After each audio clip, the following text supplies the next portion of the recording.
शिव गुरु डामरू बजात तुहारा के यारा खरवा खल।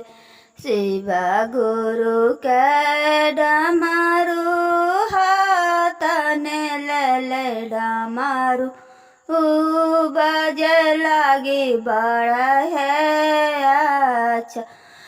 डमरू के आवाज करे बड़ा दूरा देशवा ने डमरू जैते लगे भीरावा हो। शिव गुरु के डमरू बजाओ तू कहला बजले शिव गुरु के होलै शिव के चारा चाहो।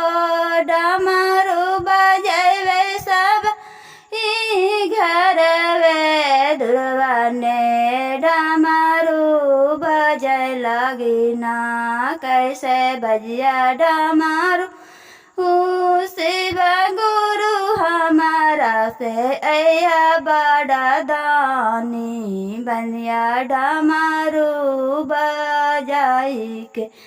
शिव गुरु कह से आए तो हमारू डमरुआ बजै सब कार हो। शिव गुरु